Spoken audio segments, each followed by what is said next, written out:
Hey guys, this is Mike here at Area 51, back at you with another video. In this video, we're going to continue on our buyer's guide, our sim racing buyer's guide. And what we're going to do next is we're going to look at the first video in the series was entry level rig setups. The next section is going to be that we're going to cover right now is going to be accessories that you can purchase in your sim racing gear, your sim racing rig, things you can add to it after you've already purchased your first wheel and pedal set. And so we're going to get into that video here in just a moment. If you like this video, we just ask you give that thumbs up button, a big old smack there on the like button. And also, if you haven't subscribed to the channel yet and you enjoy what we put up and you enjoy our content as well, we just ask you hit that subscribe button. It really helps us out as we're trying to get our channel to grow. And we appreciate every subscription that you guys give us. And the bell icon gets you notified anytime we go live. But we're going to go ahead and jump into this video here as a part two of our 2022 Area 51 Buyer's Guide. And this is going to be accessories that you can buy for your sim racing setup. So guys, let's just hop in right now and get into this buyer's guide. So somebody's got some entry level equipment, right? And they're wanting to get, you say, hey, I like this. I want to get more immersed into sim racing. So the first thing you do when you get more immersed is you want to start picking up some accessories and some add-ons, right? And one of the first go-tos is a shifter. People, especially that do NASCAR or MX5s or anything that has a shifter on it, they're wanting to pick up an H pattern shifter. And there's three real good options here. Obviously, Tracy, if you've got the Logitech G series, I'm just saying it's the Logitech shifter. If you got the G series and just get, you might be bundled with your wheel. If not, you can pick it up brand new for $60. It's relatively cheap. And it feels cheap, but it gets the job done. It don't feel Now, bad. see, the reason you stumped me there is because the Logitech, the G27 had the shifter. Right, it came with it, but when they went to the G29 and the G920, the shifter didn't come with it anymore. It's an add-on purchase. Oh, there's where you got me. Yeah, but Okay. you could buy it bundled, right? But you're Okay. right. With the G27 and the G25, the shifters came with Yeah, the shifter every came with one it. Absolutely. because it had buttons on the shifter. They didn't have as many on the wheel, and they had some buttons on the shifter. So yeah, Right. so Right. That's anyways, what stumped me. so Sorry. if you got a Logitech wheel, just go ahead and pick up that Logitech shifter that didn't come with it. It's cheap, and it works great. So let's move on now to what I would say is the go-to shifter for everybody in iRacing. I mean, in fact, you could use this with a Logitech wheel because it hooks up the USB to your computer, and that's the Thrustmaster offering, the TH8A. And so a couple of things about the Thrustmaster TH8A, which Tracy and I both have. I love this shifter. I mean, it's solid. It's just a solid all around shifter. You can't beat it. And it hooks up. You can either hook it up directly to any Thrustmaster wheelbase, including the T150. I mean, any of the Thrustmaster wheelbases, you can hook this shifter up directly to it. You can use it with a console.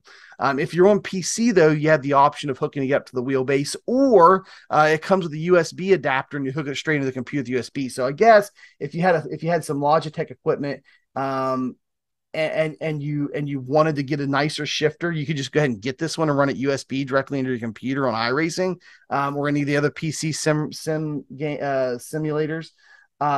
Especially if you're thinking, I'm starting to really like this and I might upgrade to something past my Logitech later in the future. You might just want to skip ahead and get this nicer shifter to begin with. Trace right now on Amazon, it's $199. That's kind of high for it, brand new. Yeah, I'm thinking so too. Yeah, I picked it up for $118, like $118.99 as a pre-order. They were getting them in like a month, and if you pre-order, this was this was pre-COVID. I've had mine for a long time. I got this way before COVID.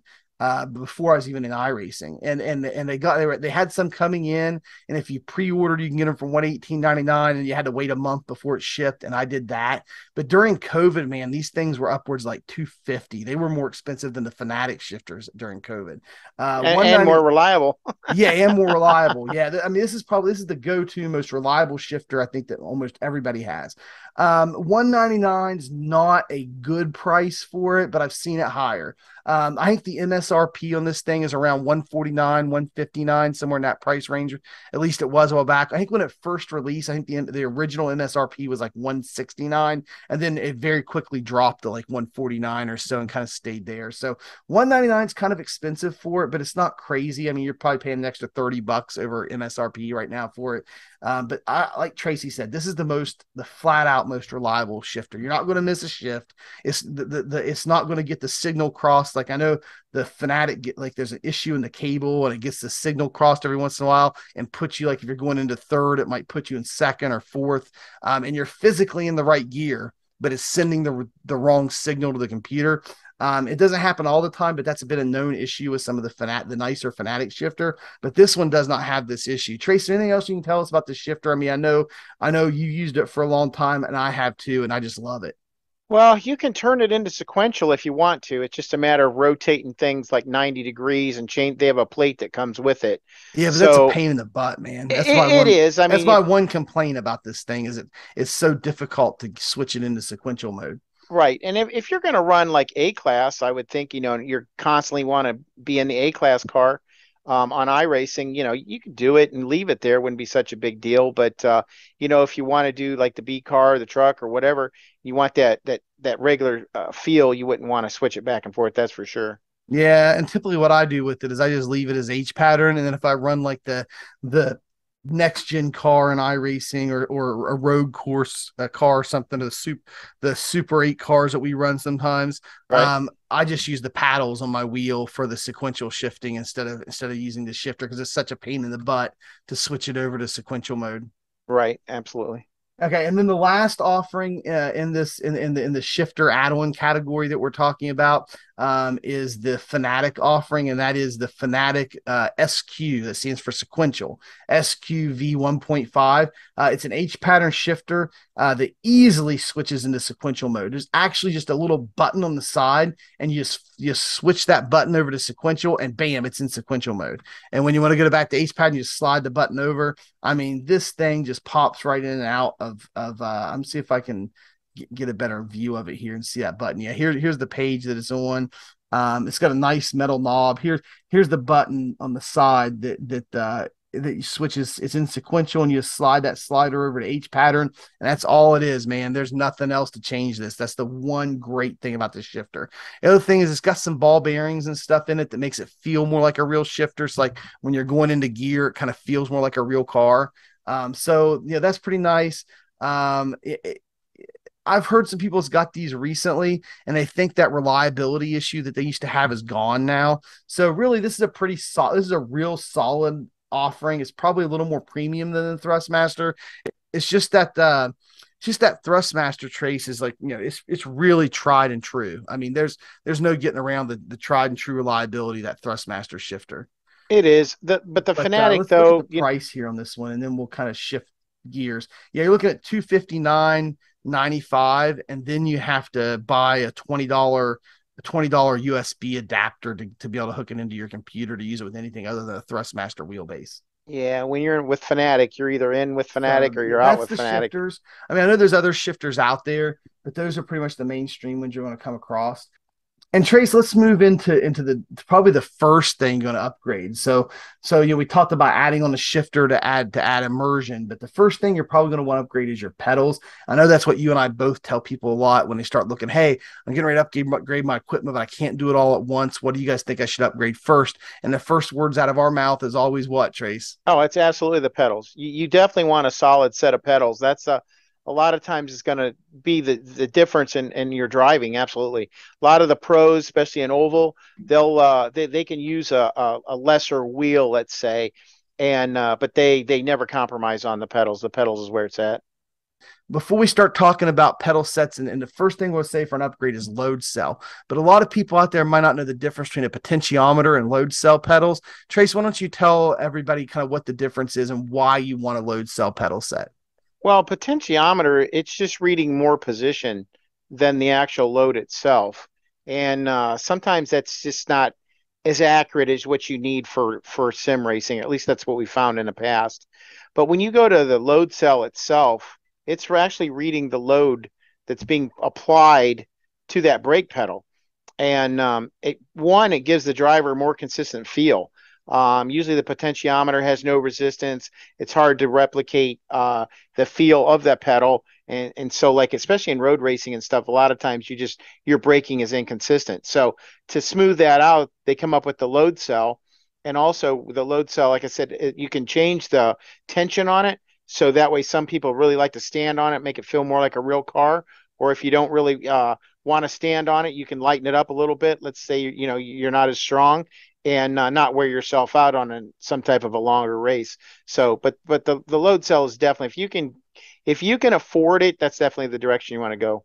Yeah, and you're talking about load, the load versus the travel. So load is basically pressure, the force that you're putting it measures the load cell measures the force that you're pushing on the pedal versus how far how far of a distance that the pedal travels. And when our real life cars, our cars have hydraulic brakes and stuff. So that's what we're doing. The pedal gives a little bit in our car, even in a street car, especially a race car. The pedal may give a little bit, but what it's really measuring is the force and the pressure you're putting on it. And that's what a load cell does. Makes it a lot more realistic. You can be more consistent in your braking, especially trail braking and things of that nature.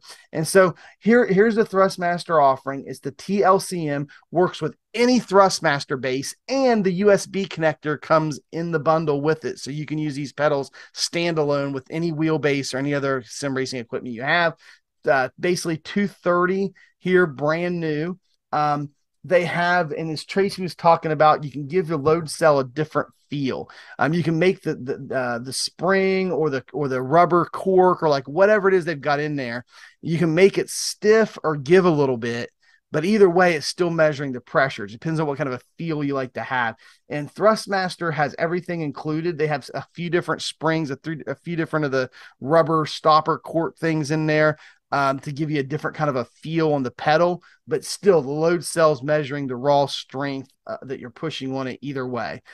These pedals, they're made of plastic, except for, everything here is a hard die cast plastic, except for this metal plate here on the front. That's one of the complaints about them. I think the pedal faces here are actually metal as well, but there's a lot of and the actual pedal rods coming out everything's that part is metal, but the base itself, the shell is plastic, and that's one of the complaints about these pedals. But a load cell pedal trace for a complete set for 229, that's actually, that's a good deal. Even though the shell's plastic, you can't beat the price. Right, right, absolutely. So So for that's one entry place to level, that would be start. good. Yeah, it's Sorry. one place to start, especially if you're already in the Thrustmaster ecosystem and you like your Thrustmaster wheelbase you have and your rim and all that stuff. This is a very solid addition to keep you completely in the Thrustmaster ecosystem. So nothing to really nothing to really shout home about as far as these. This is a very entry level load cell, but really it's nothing to really snark at either. It gets the job done. For the price, it's very solid for the price. The next level up on pedals, you're going to get into some Fanatic stuff. Fanatic really has two lines of pedals here, and we're going to take a look at them. And one of them is I'm not going to get into these yet. These are the nice ones, but one of them here is the CSL pedals. Okay, the CSL load cell pedals. And they have these CSL pedals without the load cell that comes with a lot of their wheels if you want to get a cheap entry level pedal. And they sell them without the load cell for like $79, basically $80. We'll get you a two pedal set, potentiometer, no load cell. But for $199.95, this comes with the load cell. This is a really solid offering. Scotty Stevens on our team has the CSL pedals without the load cell brake. So he just has two pedals. That's it. No load cell. But he's talking about getting the load cell upgrade, but just the pedals themselves without the load cell. It's all metal construction, no plastic here at all, except the pedal. I think the pedal faces themselves might be a hard molded plastic, but all the rest of it's metal. Very nice construction, very solid pedal set. And when you throw that load cell in there, it makes these a very solid, tempting offer. In fact, I would recommend this pedal set above the Thrustmaster one at $329. You're talking about $30 cheaper and a better quality build here with the Fanatic CSL pedals with the load cell. Also, it comes with the USB adapter connection built in, Tracy. So you can use it with any wheelbase, doesn't matter. So you got two options. You can plug it directly in to any Fanatic wheelbase that you already have, if you have Fanatic already, or with that USB connection, you plug it right in your computer and use it with the Logitech G29 pedals. This would be a great upgrade of pedals for them. You can use it with any of the Thrustmaster pedals, or any, really work with anything, because you plug them standalone into the computer through the USB. So this is definitely, this would probably be, Tracy, I don't know if you would agree or not, but I would say I would put our Area 51 stamp of approval as an entry level upgrade to load cell. I think this is our recommendation. If you say, I don't have a very big budget, but I want to get a solid load cell pedal set, I would say this is probably our recommendation there at Yeah, $199. Fanatic stuff is very good regardless of what level it's at. It's high quality, and for the most part it's always reliable. So absolutely. Yep. So we had our Area 51 recommendation on the T300 and the G29 or 920 on the wheelbases, and then for our pedals, as far as our pedal upgrades, I would say this, as far as the deal, the bang for the buck. Right now it's $20 off. Normally it's $219.99. Right now it's $20 off. So $199.95. Definitely the Area 51 recommendation for the bang for the buck pedal upgrade. Now, if you really want to get some really nice mid-range pedals, in fact, I love these things. I know pro drivers that race with these. This is probably the most popular upgraded pedal set you can find out there now. It's still Fanatic, but it's the Fanatic V3 pedals. It comes in two flavors. What is the standard V3 pedals, which is what's pictured here at the top, and then you can get the upgraded V3 inverted pedals. Now, when I say upgraded, the pedals themselves are the same.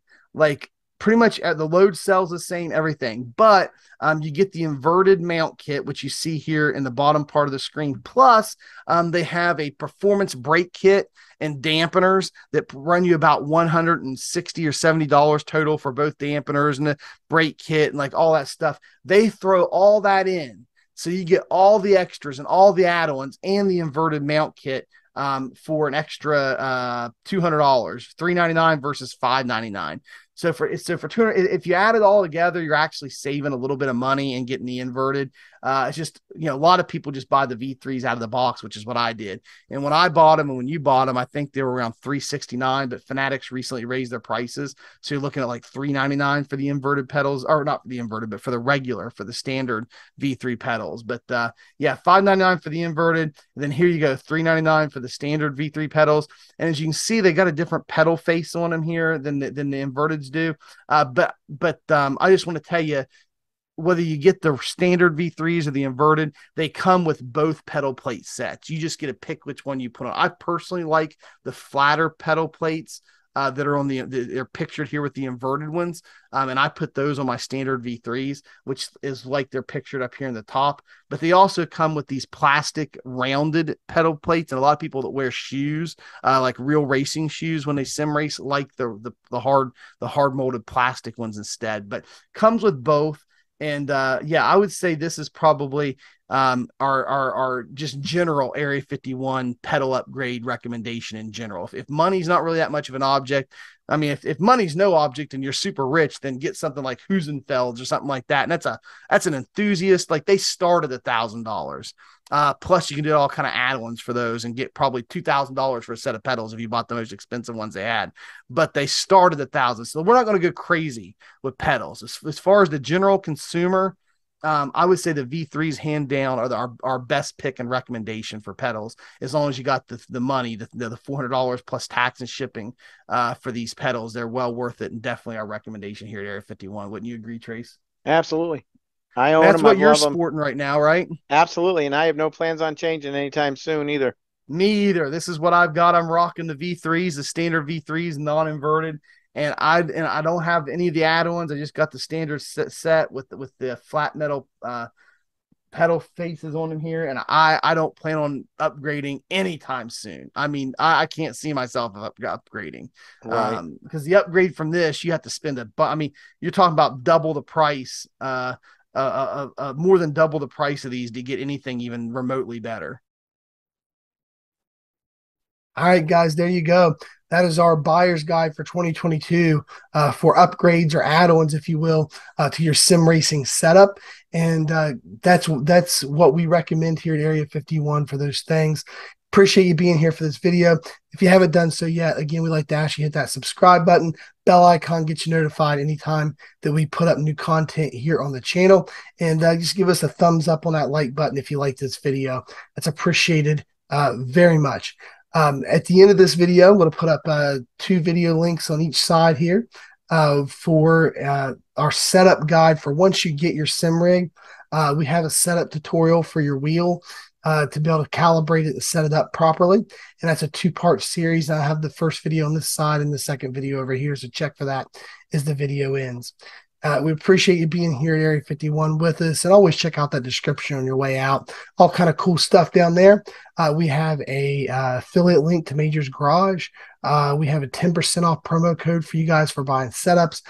Plus, there is about 3 places, including Edward's Setup Shop down there. You can get free setups that are competitive, and you can build off of those if you want, try to make them faster. So pretty cool places to get yourself some free setups down there. And then there's also a link to get a die-cast, physical die-cast model made of your iRacing car. So that's cool. If you guys want to check that out, there's a link down in the description below for that. Guys, that's all we have for you for this one. For myself and everyone at Area 51, thank you for being with us. And as always, we will see you in the next one.